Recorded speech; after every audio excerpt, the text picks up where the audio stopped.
Bismillahirrahmanirrahim. Assalamualaikum warahmatullahi wabarakatuh.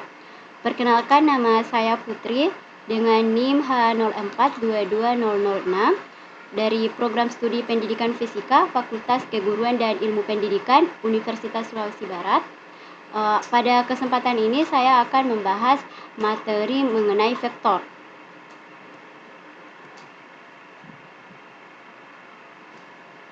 Nah, adapun tujuan pembelajaran dari materi vektor ini, yang pertama, kita dapat menjelaskan vektor dan sifat-sifatnya yang ditemui dalam kehidupan sehari-hari. Kemudian kita dapat merepresentasikan vektor untuk menggambarkan fenomena fisika. Yang ketiga, kita dapat membedakan operasi antara skalar dan vektor. Kemudian kita dapat melakukan operasi vektor dalam menyelesaikan masalah serta mendeskripsikan operasi vektor dan hasilnya secara fisis. Kemudian untuk masuk materinya lebih dalam, ada baiknya kita memperhatikan kehidupan sehari-hari kita bahwa ada kegiatan yang berhubungan dengan vektor. Nah, di bawah ini ada 3 gambar yang berhubungan dengan vektor. Gambar pertama ini adalah sebuah arah medan magnet yang ditunjukkan oleh kompas, dan gambar yang kedua ini adalah sebuah permainan yang sering kita sebut dengan katapel. Dalam pembuatan game aplikasi vektor ini digunakan untuk menggambarkan gerak benda ataupun karakter. Yang ketiga ini ada gambar penerjun payung yang mendarat melenceng dari posisi sebenarnya. Salah satu penyebabnya ini adalah adanya tiupan angin yang mengubah arah gerak penerjun payung. Untuk itu kita akan masuk ke pokok bahasan dari materi vektor ini.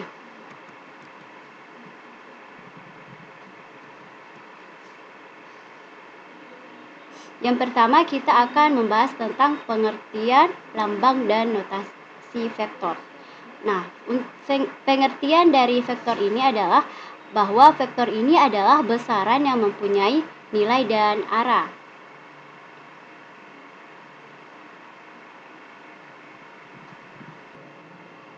Berbeda dengan skalar yang sedangkan skalar ini hanya mempunyai nilai saja. Kalau vektor dia mempunyai nilai dan arah, sedangkan kalau skalar dia hanya mempunyai nilai saja. Kemudian vektor ini digambarkan dengan anak panah yang memiliki pangkal dan ujung. Nah, panjang anak panah ini menyatakan besar vektor, sedangkan arahnya ini dapat dinyatakan oleh sudut.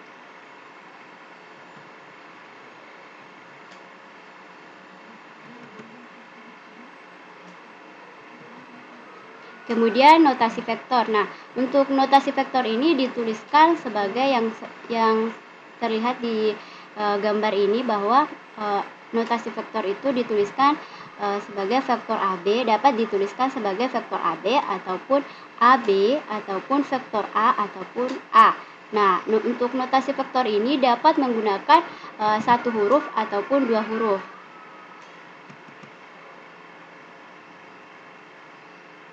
Nah, selanjutnya besar atau panjang dari vektor AB ini dituliskan sebagai AB dapat bernilai 0 dan selalu bernilai positif. Artinya bahwa panjang vektor itu dapat bernilai 0 dan selalu bernilai positif. Ada hal khusus tentang vektor. Yang pertama, vektor 0. Dan vektor 0 ini yaitu vektor yang bernilai 0. Nah, di sini pemahaman vektor 0 ini diulas dalam penguraian vektor. Selanjutnya yang kedua ini adalah vektor satuan. Vektor satuan ini yaitu vektor dengan besar 1 dan arah tertentu. Nah, vektor satuan ini diulas dalam komponen vektor. Nah, coba perhatikan gambar ini. Kita perhatikan titik P, Q, dan R-nya. Nah, di sini terdapat penjelasan bahwa arah vektor P adalah 0 derajat, warna merah 0 derajat. Sedangkan arah vektor Q adalah 90 derajat, yang arah tanda anak panah biru, dan arah vektor R adalah 225 derajat. warna abu-abu. Selanjutnya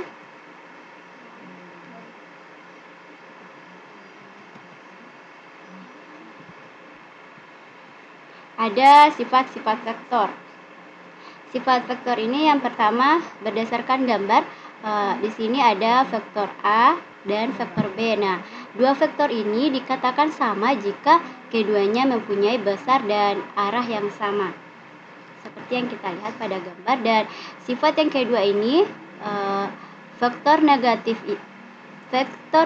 sama besar tetapi berlawan arah dengan suatu vektor, seperti yang kita lihat di sini bahwa antara vektor A dengan vektor yang lainnya ini arah panahnya berlawanan. Nah, sifat yang selanjutnya itu dua vektor ini dikatakan sejajar jika searah ataupun berlawanan arah, sesuai dengan gambar yang kita lihat. Selanjutnya itu ada representasi vektor. Nah, untuk vektor ini direpresentasikan dengan dua cara, yaitu pertama penggambaran anak panah yang menyatakan besar dan arah. Kemudian yang kedua, komponen-komponen pembentuknya yang merupakan hasil penguraian dari vektor tersebut. Selanjutnya kita akan membahas tentang komponen vektor. Nah, sebuah vektor dua dimensi ini dapat diuraikan menjadi dua buah vektor yang saling tegak lurus, seperti yang kita lihat pada gambar di samping ini. Penguraian vektor ini menjadi dua komponen, yaitu pada sumbu X, ini sumbu X yang horizontal dan sumbu Y yang vertikal ini. Nah, gambar di samping ini menunjukkan sebuah gaya F yang diproyeksikan pada sumbu X dan sumbu Y yang menghasilkan Fx dan Fy. Selanjutnya, kita akan membahas tentang vektor pada sistem koordinat Kartesius. Nah, untuk komponen vektor sepanjang sumbu merupakan proyeksi vektor tersebut pada sumbu sistem koordinat Kartesius. Nah, komponen vektor ini dapat bernilai negatif ataupun positif. Nah, untuk gambar ini, vektor dalam gambar ini menyatakan bahwa F-nya ini sama dengan 75I ditambah 50J.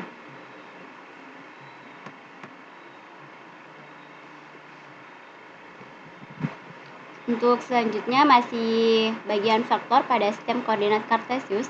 Nah, untuk berdasarkan penjelasan tadi, sehingga suatu vektor A dapat dituliskan dengan sistematis bahwa A itu sama dengan AX kali I tambah AY dikali J, dengan AX itu adalah nilai komponen horizontal vektor A dan AY adalah nilai komponen horizontal vektor A. Kemudian untuk notasi I dan J ini merupakan vektor satuan dalam arah horizontal dan vertikal. Untuk jika ada vektor yang berdimensi 3, maka berlaku rumus bahwa A itu sama dengan AX kali I tambah AY kali J tambah AZ kali K. Nah, untuk I, J, dan K ini merupakan vektor satuan dalam arah sumbu min X, sumbu min Y, dan sumbu min Z. Selanjutnya, kita akan membahas tentang penguraian vektor berdasarkan aturan trigonometri. Nah, untuk komponen vektor F dalam arah sumbu X ini adalah Fx yang besarnya Fx sama dengan F cos theta, seperti yang kita lihat pada gambar di samping ini. Nah, untuk komponen vektor F dalam arah sumbu Y adalah Fe yang besarnya Fy sama dengan Fy sin theta. Nah, untuk theta itu adalah sudut yang dibentuk antara vektor F dan arah sumbu X yang positif. Kemudian kita akan membahas satu contoh soal. Nah, di sini ada satu contoh soal yang soalnya ini berbunyi bahwa suatu pesawat terbang terlihat berada 300 km dari suatu bandara dengan arah 30 derajat dari timur ke utara. Nah, pertanyaannya, berapa jauh pesawat tersebut ke timur dan ke utara dari bandara?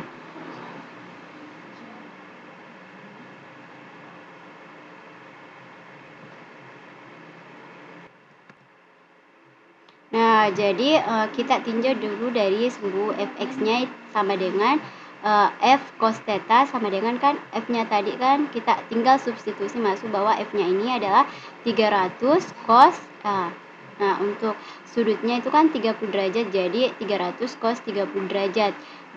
Kemudian cos 30 derajat ini kan akar 3 per 2, jadi 300 dikali dengan akar 3 per 2 sama dengan 259,8 km ke arah timur. Kemudian dari untuk yang ke utara, kita tinjau dari FY sama dengan F sin theta, F-nya 300, kemudian sin sudutnya 30 derajat, jadi 300 sin 30 derajat.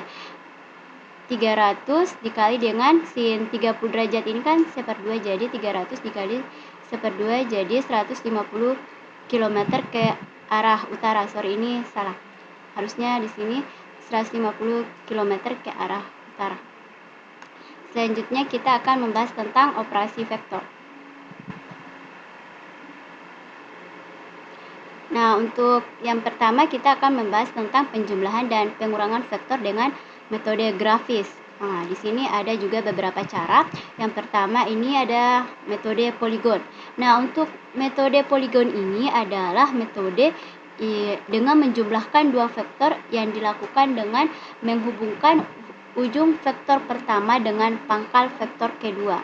Nah, untuk resultan vektor ini diperoleh dengan menarik anak panah dari pangkal vektor pertama ke ujung vektor kedua. Untuk lebih jelasnya kita akan perhatikan gambar di bawah ini. Nah, di gambar ini ada vektor A, ada vektor B, dan ada vektor C. Nah, jadi berdasarkan gambar ini kita dapat menarik kesimpulan bahwa hasil penjumlahan vektor A ditambah dengan vektor B ditambah dengan vektor C ini akan menghasilkan sebuah resultan vektor yang kita lambangkan dengan D. Nah, sehingga kita dapat menuliskan persamaannya bahwa D ini sama dengan vektor A ditambah dengan vektor B ditambah dengan vektor C.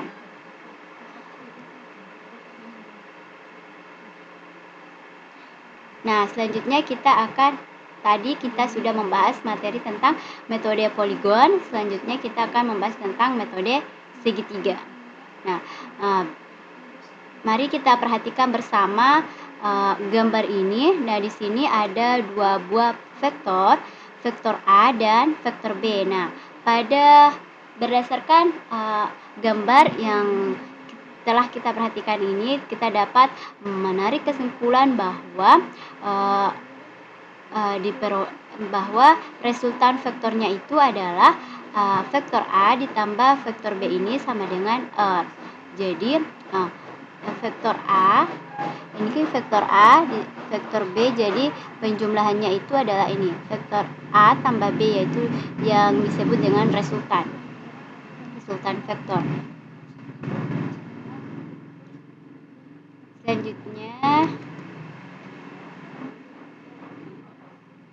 Selanjutnya kita akan membahas metode jajar genjang. Nah, untuk metode jajar genjang ini yaitu metode yang mempertemukan kedua pangkal vektor pada suatu titik, kemudian menarik anak panah dari titik ini ke perpotongan proyeksi masing-masing vektor. Nah, mari kita perhatikan gambar ini. Nah, gambar ini adalah menunjukkan cara untuk mendapatkan resultan vektor dengan metode jajar genjang.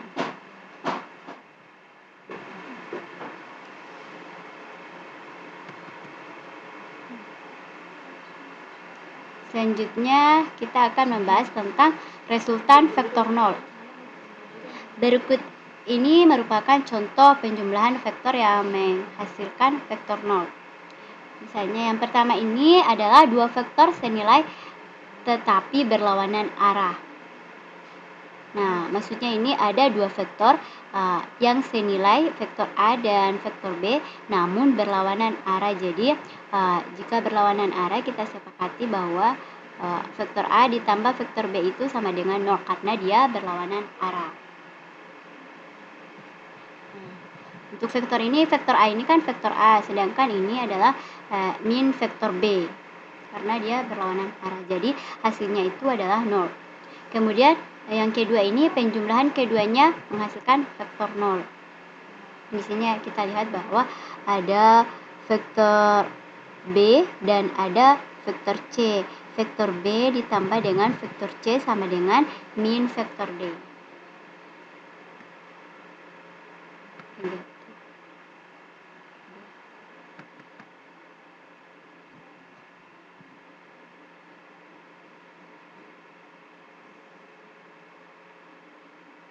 Kemudian selanjutnya kita akan membahas tentang penjumlahan dan pengurangan vektor dengan metode analitis. Nah, untuk penyelesaian penjumlahan vektor secara analitis, maksudnya secara analitis ini adalah dengan penjumlahan komponen seperti yang kita lihat pada gambar ini. Sesuai gambar yang kita lihat ini bahwa besar setiap komponen vektor pada sumbu X dan sumbu Y ini diberikan oleh fx itu sama dengan f cos alpha dan fy ini adalah f sin alpha.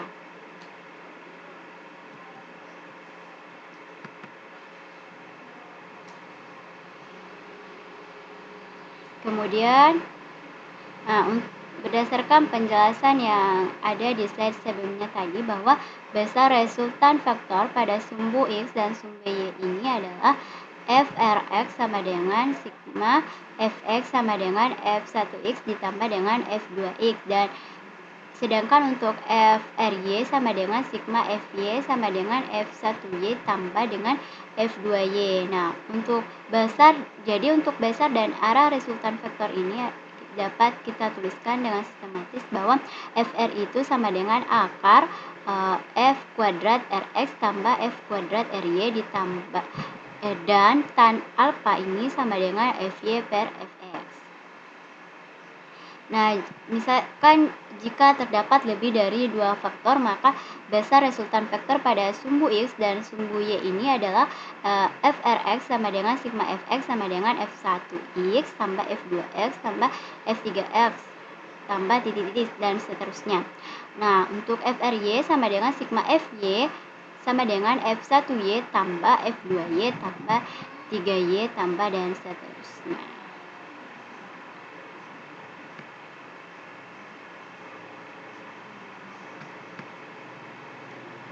Selanjutnya kita akan membahas tentang penentuan resultan vektor dengan menggunakan rumus kosinus. Mari kita perhatikan bersama gambar di samping ini. Nah, berdasarkan gambar, besar resultan dari dua buah vektor f1, f2 yang membentuk sudut apit alfa ini, sudut apit alfa dapat dihitung dengan persamaan fr sama dengan akar f1 kuadrat ditambah dengan f1 kuadrat tambah 2 dikali dengan f1 kali f2 cos alpha.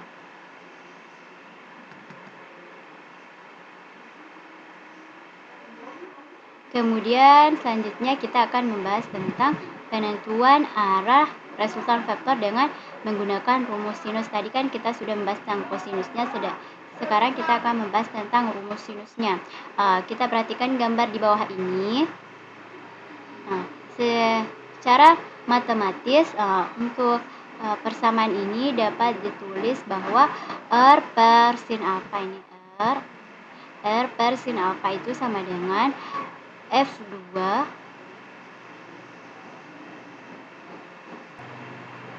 jadi sudut antara vektor F1 dan F2 ini adalah alfa ini. Nah, sedangkan sudut antara vektor resultan R dengan vektor F2 ini adalah beta, dan sedangkan sudut antara resultan R dengan F1 adalah alfa dikurang beta. Jadi secara matematis dapat kita tulis persamaannya bahwa R per sin alfa sama dengan F2 per sin alfa dikurang beta sama dengan F1 per sin beta. Jadi sin beta itu sama dengan F1 per R dikali dengan sin alfa.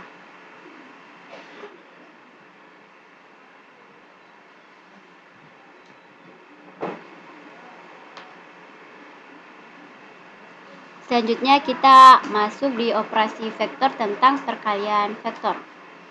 Nah, untuk perkalian vektor ini terbagi menjadi dua, yaitu perkalian titik dot product dan perkalian silang ini adalah cross product. Nah, untuk itu perhatikan gambar di samping ini ada dua siswa. Siswa pertama ini mendorong lemari dan siswa yang kedua ini membuka pintu. Berdasarkan gambar ini, di sini terdapat di sini melibatkan sebuah usaha yang melibatkan gaya dan perpindahan. Sedangkan di sini ini ada momen gaya yang melibatkan gaya dan dengan gaya.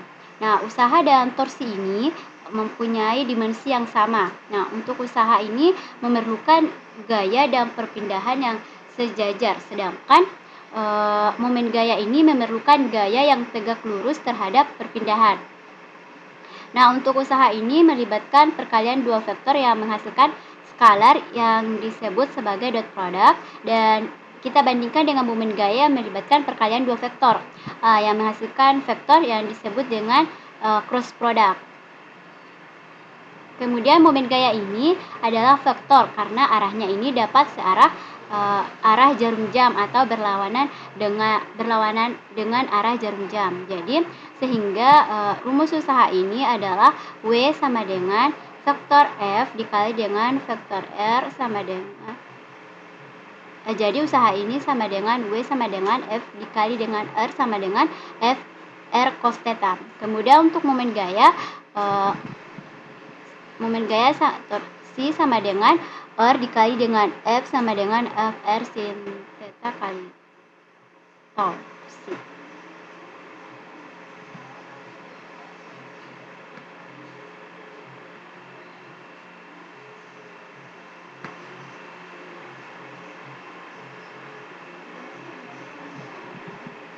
Nah, selanjutnya kita akan membahas satu contoh soal. Nah, di sini ada contoh soal berbunyi bahwa ada seorang pendaki yang melakukan perjalanan dan berjalan sejauh 25 km ke arah tenggara dari arah base camp. Nah, setelah sampai berjalan sejauh 25 km, sang pendaki ini istirahat dan membuat tenda. Nah, untuk hari kedua, si pendaki ini berjalan lagi sejauh 40 km dengan arah 60 derajat dari arah tendanya menuju tempat tujuan. Nah, pertanyaannya di sini tentukan perpindahan perjalanan pendaki ini selama 2 hari dari base camp sampai dengan ke tujuan.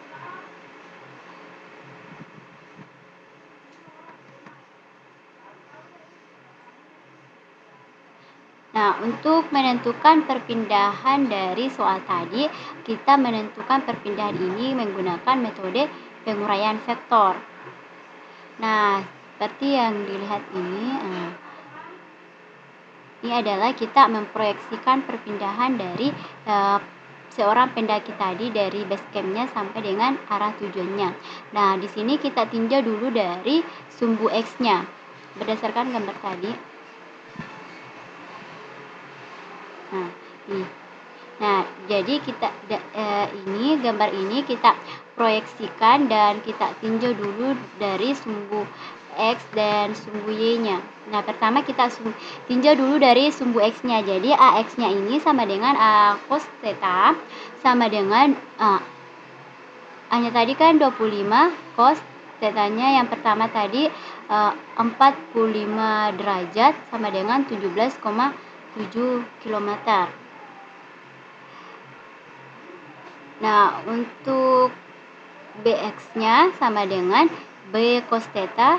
Nah, B-nya adalah 40 cos 60 derajat sama dengan 20 km. 40 dikali cos 60. Cos 60 kan 1/2, jadi 40 dikali dengan 1/2 hasilnya 20 km. Sehingga result Rx-nya sama dengan 37,7 km, yaitu 17,7 km ditambah dengan 20 km, jadi hasilnya 37,7 km. Kemudian kita tinjau dari sumbu Y. AY sama dengan A sin theta. Kemudian A-nya ini kita substitusi masuk, jadi minus 25 sin 45 derajat menjadilah min 17,7 km. Nah, kemudian untuk BY-nya ini adalah B sin theta. Untuk B-nya ini adalah 40 dan theta-nya adalah 60. Jadi 40 sin 60 derajat sama dengan 20 km. Sin 60 kan 1/2, jadi 40 kali 1/2 jadi 40 bagi 2 jadi 20 km. Jadi RY-nya adalah min 17,7 km ditambah dengan 20 km, jadi hasilnya adalah 16,9 km.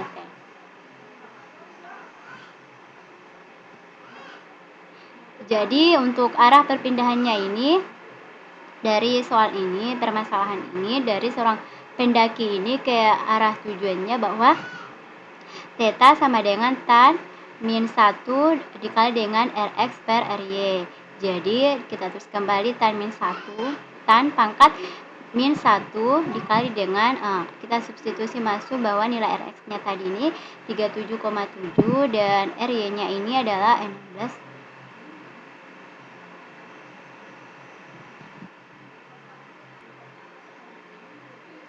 Jadi di sini keliru lagi bahwa nilai Ry-nya ini kan 16,9 km, harusnya di sini 16,9. Jadi 30 tan pangkat min 1 dikali dengan 37,7 per 16,9. Jadi hasilnya tetanya ini adalah 24 derajat.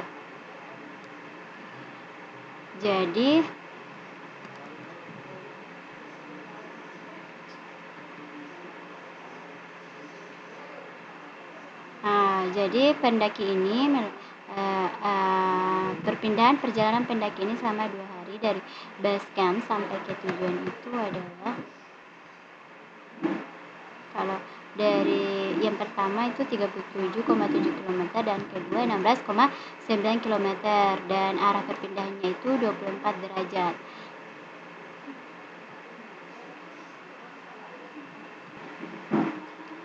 Nah, mungkin sampai di sini pemaparan materi mengenai vektor dari saya.